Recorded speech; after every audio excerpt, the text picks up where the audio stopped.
Hey, I'm Shane from Matrix Personalized Fitness. In our final video of the Foundations of Fitness series, we're going to be talking about some of the little details that might have gotten overlooked in the first few videos.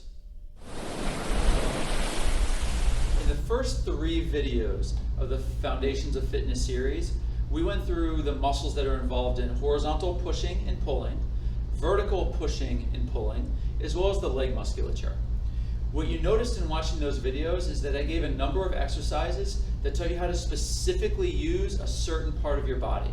I highly recommend doing those as your own workout, but when you're doing them, there's 2 things that you really need to know.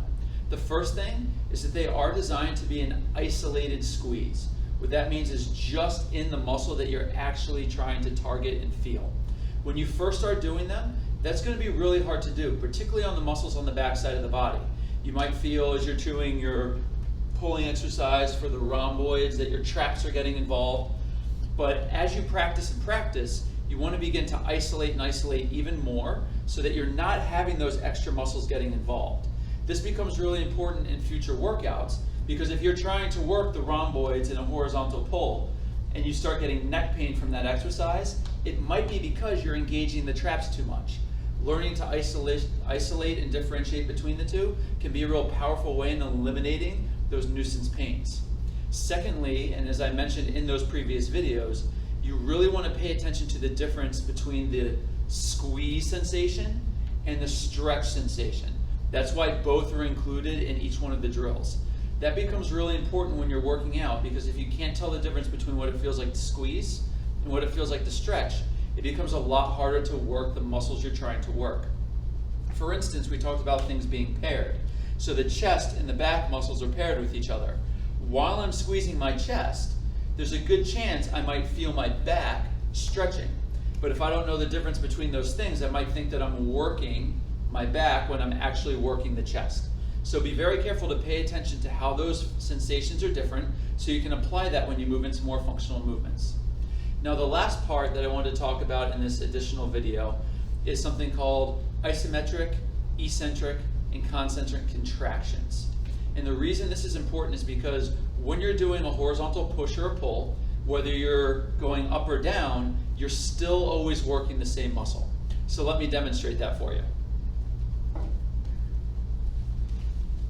If we're practicing the push-up, if I'm just holding a position, that's called an isometric contraction because the muscle is squeezing, it's working, and if you remember the push-up is for the chest, and so, but it's not moving at all. That's the isometric contraction. Now what we have is eccentric and concentric as well. When our muscle is shortening, so we're squeezing it and we're actually creating the movement we're trying to create, that's a concentric contraction.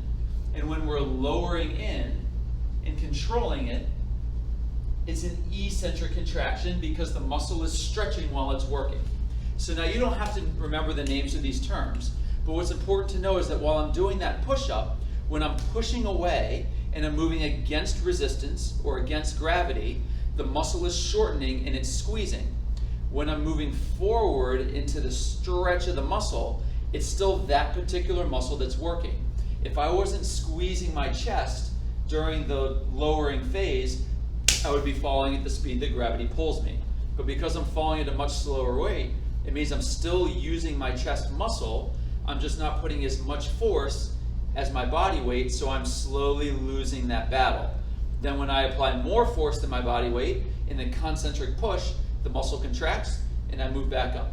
So hopefully that makes sense. Remember, important things to get from this video is when you're doing your squeezing exercises, you want to make sure that you're able to isolate the muscle you're trying to work, and that you also learn the difference between what it feels like to stretch and what it feels like to squeeze. When you're doing functional movement exercises, even like a squat, as I'm going down, my muscles are stretching, but the muscles I'm trying to work are still working because they're making me move slowly. Then as I shorten the muscles and really squeeze them more firmly to come back up, that's the concentric contraction. So every time you're doing a horizontal push, it's your chest in both directions. A horizontal row, back in both directions. Vertical push, shoulders in both directions. Vertical pull, back in both directions. And when you're using your legs as you're coming up, quads, glutes, and hamstrings, and when you're lowering in, still quads, glutes, and hamstrings. I hope you found that informative, and please don't hesitate to reach out with any questions.